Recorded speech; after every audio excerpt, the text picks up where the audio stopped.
राजधानी में इस समय प्रदूषण गंभीर स्तर के बेहद करीब है। PM10 और PM2.5 के अलावा हवा में कई जहरीली गैसें भी मौजूद हैं। नाइट्रोजन डाइऑक्साइड का स्तर भी दिल्ली में कई जगहों पर मानकों से ज्यादा बना हुआ है। ऐसे में पूर्वानुमान के मुताबिक अगर राजधानी में सोमवार को बारिश हुई तो इससे बचकर रहने की सलाह दी जा रही है। बारिश की ये बूंदें अपने साथ काफी बड़ी मात्रा में प्रदूषकों को लेकर आएंगी। इसकी वजह से सर्दी के साथ त्वचा और सांस से जुड़ी समस्याएं बढ़ सकती हैं।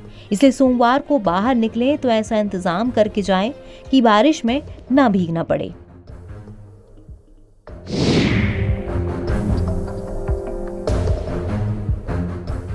कई एक्सपर्ट्स के मुताबिक नाइट्रोजन ऑक्साइड पानी और दूसरे प्रदूषक तत्वों के साथ मिलकर कई तरह की गैसों के स्तर को बढ़ाने का काम करता है। इसकी वजह से स्मॉग में भी तेजी से इजाफा होता है। भारतीय मानकों के मुताबिक इसका सामान्य स्तर 80 mgcm होना चाहिए, लेकिन रविवार को ये कुछ जगहों पर तय मानकों से कहीं ज्यादा था। एक्सपर्ट्स के मुताबिक धूप निकलने की वजह से PM10 और PM2.5 के स्तर में थोड़ी गिरावट होती है, लेकिन नाइट्रोजन डाइऑक्साइड का स्तर धूप के बावजूद कम नहीं होता। नाइट्रोजन डाइऑक्साइड का मुख्य सोर्स गाड़ियों और इंडस्ट्रियों से निकलने वाला धुआं है। रविवार को इसका स्तर कई जगहों पर 100 mgcm को भी पार कर गया था।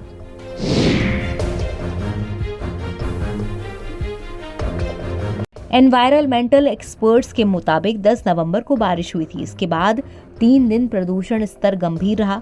5 दिन ये 390 से ऊपर रहा, यानी कि प्रदूषण के लिहाज से बारिश के बाद से ही हवा में जहर घुला हुआ है। इन हालात में बारिश की बूंदें इस प्रदूषण को नीचे लाएंगी, इसलिए ये बारिश असुरक्षित होगी। इस बारिश की वजह से प्रदूषण के कण और छोटे हो सकते हैं। जब ये कण सांस के जरिए फेफड़ों में जाते हैं तो स्वास्थ्य संबंधी दिक्कतें आती हैं। नाइट्रोजन ऑक्साइड और नाइट्रोजन डाइऑक्साइड वाली बारिश ओजोन का कारण बनती है।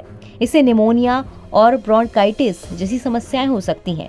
इतना ही नहीं, प्रदूषकों तत्वों वाली ऐसी बारिश इमारतों, मूर्तियों, कारों समेत दूसरी वस्तुओं को भी खराब कर सकती है।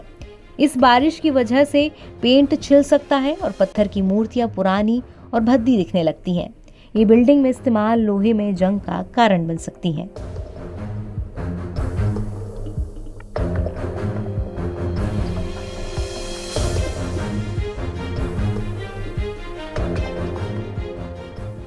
NBT ऑनलाइन की रिपोर्ट।